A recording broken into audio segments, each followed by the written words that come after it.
I have an ambition. I want to visit every single women's football ground for a match in England. And today that journey has brought me to Stamford Bridge, the home of Chelsea FC. Following a quick train ride to West London to a stop in the midst of a shopping center, you walk outside that shopping center maybe a minute and you find yourself at Stamford Bridge, the home of Chelsea FC. It is a stadium that has been around for a very long time. It actually predates Chelsea Football Club. Chelsea were created in 1905 as the stadium no longer had a tenant. A lot of stadiums are built for clubs, but what makes Chelsea interesting is that they were more like a club that was built for a stadium. So they were founded in 1905, and their location in West London and Stamford Bridge was a pretty big factor in success for the club. They could draw in big crowds because of the location and the size of the stadium, so for a very long time the stadium fueled their success. Of course, in recent times the stadium has been a bit more constrained. It only seats about 40,000 people, which for a club of Chelsea's size is a bit less than ideal, especially considering clubs like Tottenham have engineered stadiums into cash-making machines. Not that that matters too much for the women's team, though. For them, they have not played every game here. They are playing more and more games at the stadium, including the WSL opener tomorrow, which is where I am going to be. The stadium does have some pedigree hosting women's matches, not just related to Chelsea. They have hosted a Champions League final in which Wolfsburg defeated Lyon. So they've hosted a Champions League final for the women's game, and Chelsea women now have been increasingly playing matches here and have begun to be able to get pretty consistent large crowds for the matches played here. Unlike Arsenal, they don't play every game here now. They still play a decent amount of their games at Kingsmeadow, but I have a feeling they are eventually moving to a position where they will be able to play every game in the WSL at the stadium. Now, looking at the list of trophies that Chelsea have won, on the men's side of things, they have a few European ones that could make me go green with envy. However, on the women's side of things, there is a very distinct trophy that only one English club has actually managed to win, and that is the Champions League. So Chelsea have had a lot of success, but there's still that one trophy missing. And that's probably what they're going to be aiming for this season. With all due respect to every other club in the WSL, if Chelsea do not win the WSL now, they've set themselves such a standard that anything less than the title is a disappointment. The only thing they haven't won is the Champions League, and that is made all the worse by their main London rivals winning it for a second time. So Chelsea will continue to try and go for that. Now, you may know Chelsea today as all-conquering domestic juggernauts, but that wasn't always the case. The club has history as early as the 70s, but Chelsea, as we know them in this current iteration, were founded in the 90s, and for most of their early history, they competed to have their best players sold to Arsenal, as just a sign of how things have changed. In the 90s and 2000s, Arsenal were the team in the women's game, and Chelsea couldn't really compete with them, and so they had moderate success, especially around the mid-2000s. They really started to see some positive signs. They had some good WSL finishes, but for a long time their history was kind of in the shadow of other London clubs, most pertinently Arsenal. So it was around the mid-2000s that Chelsea kind of established themselves as a pretty good team within the women's game. It took them another 10 years to become the best team. So around the mid-2010s, they finally got to a point where they were no longer just a good team, but one that was capable of constantly challenging for and winning trophies. And as soon as they became that team, they really haven't looked back. They pretty much just continuously kept on winning, trophy after trophy after trophy. Arsenal win the Champions League. Do do do do do do do do. Chelsea watching on TV. Do do do do do do do.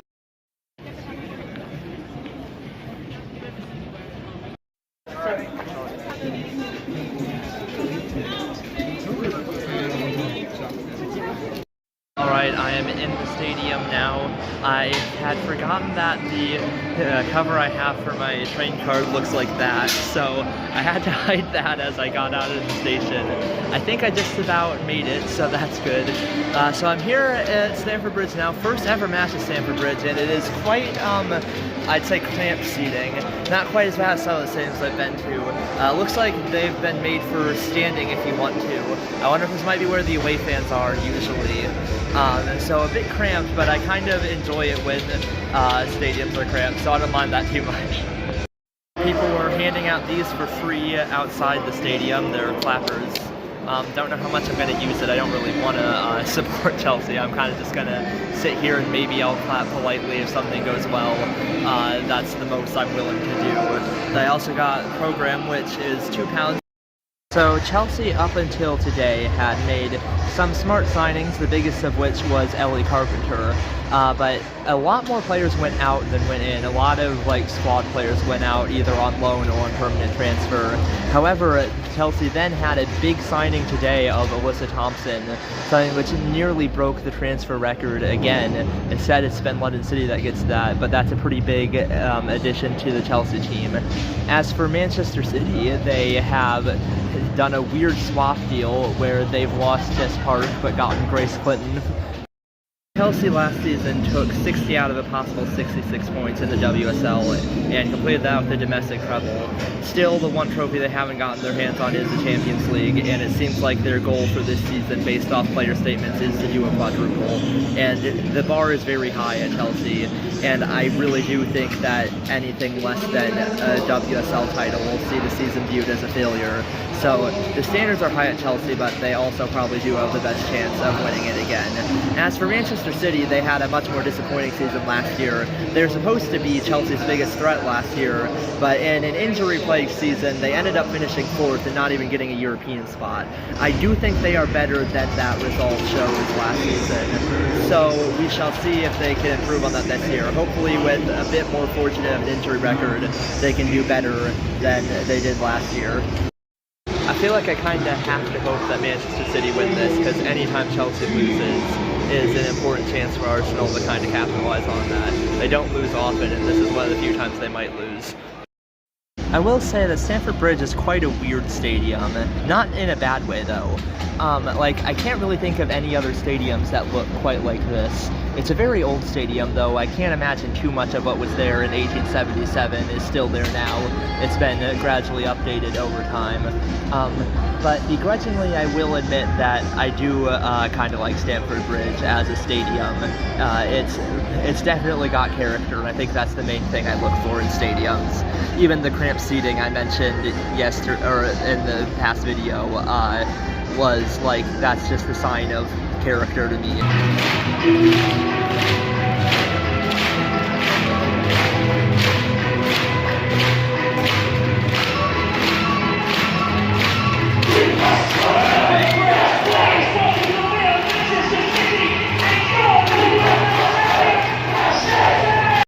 So the match has just begun. I was surprised. I thought there might be a few more people here. It looks like they got at least 10,000 fans in attendance, but I thought there might be a little bit more. About 20 minutes in, no one scored yet, but Chelsea has just got a very good chance, and they're definitely knocking on the door.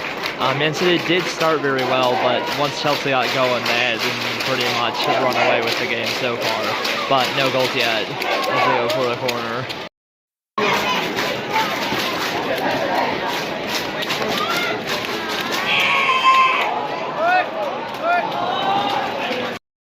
That's a goal for Chelsea, and you can't say it wasn't coming. Definitely earned that. I think it was only a matter of time until they scored.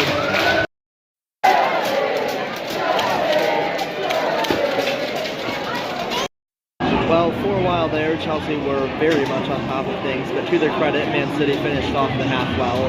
Khadija Shaw, unsurprisingly, has caused Chelsea's defense a few struggles. Also, Greenwood hit the post off a pretty well-timed free kick, but just didn't get into the net. I wouldn't be surprised if Manchester City could go and get a goal in the second half, but so far Chelsea's in a relatively comfortable position and probably are deservedly in the lead right now.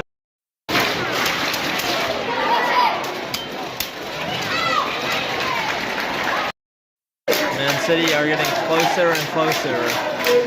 There's still a lot of time to play. They still haven't found the back of the net, but they do look like they could. Man City didn't take their chances when they came, and Chelsea did. They found their way back into the match, and now they've made it 2-0. It's a pretty well-worked goal, kind of the same way they scored the first goal. Ball outside the box into the middle, and now it's 2-0.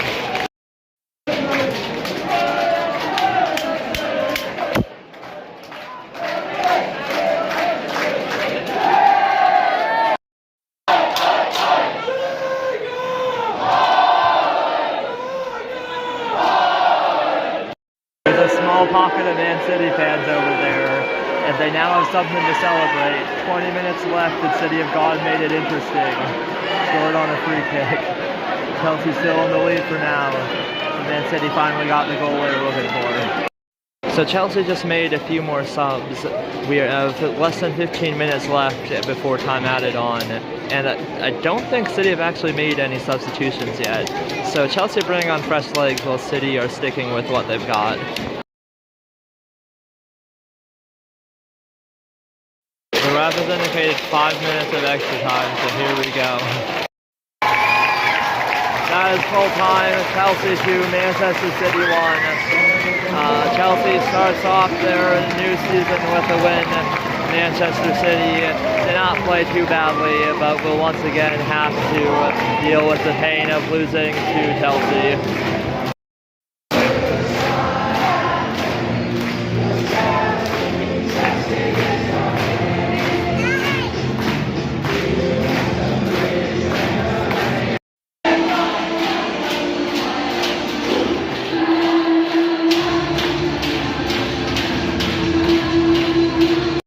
There's something ominous about this win for Chelsea, because Man City were one of the teams that could give them a legitimate battle, and they did do a lot of good things, and they did have some threatening opportunities, and when she was called upon, Hannah Hampton was more or less perfect, which is the worrying thing. Chelsea still have more talent than anyone else, and despite Man City's chances, I would still say this game was won with a decent ease from Chelsea. It wasn't as though they played a flawless game, but they scored when they needed to. They were pretty sound defensively, and ultimately they get a deserved win. And this is one of the harder games they're going to play this season. So a lot of happy people here, understandably, but for everyone else in WSL, this is kind of a worrying sight. So, my thoughts on the game, I kind of don't want to say it because it's going to sound really obnoxious, and it's really not how I'm trying to sound, but I think I was a bit disappointed because I'm used to Arsenal matches. And what I mean by that is that Arsenal does really lead the way in terms of attendance and fan engagement in the women's game. And I don't think that is an outrageous claim at all. I think most people would agree on that.